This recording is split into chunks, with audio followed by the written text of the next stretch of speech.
রবীন্দ্র রচনাবলীর নবম খণ্ড দিয়ে চাপা দেওয়া সুইসাইড নোট। ছেলেকে লেখা। লিখে হাতে ব্লেড নিয়ে বাথরুমে ঢুকেছিলেন মাস্টারমশাই।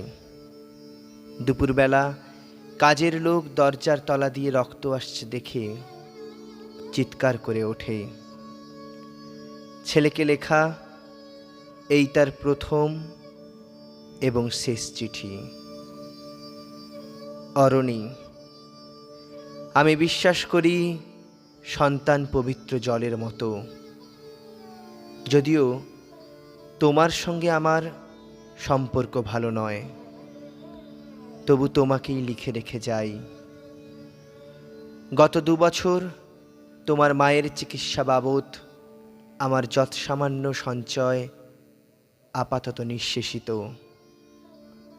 চিকিৎসার ব্যয়ভার আমি আর নিতে পারছিলাম না।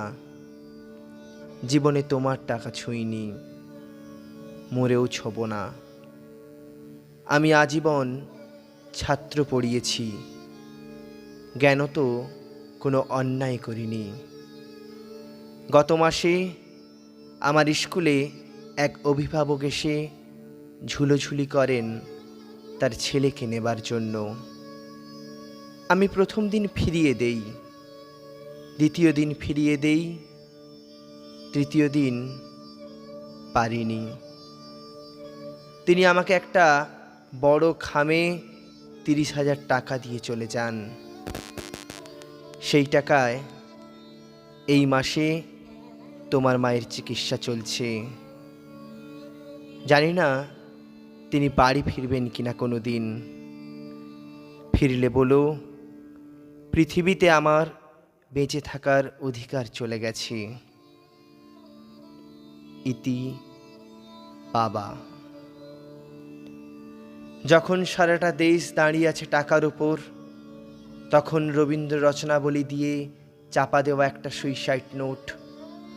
হাসপাতালে গাছের তলায় গা ছমছম করছিল। এগিয়ে গেলাম সাদা কাপড়ে ঢাকা মাস্টারমশাইয়ের দিকে, একটু বেরিয়ে থাকা পা দুটোর দিকে। ওই একটু বেরিয়ে থাকা পা দুটো যেন ভারতবর্ষের শেষ মাটি।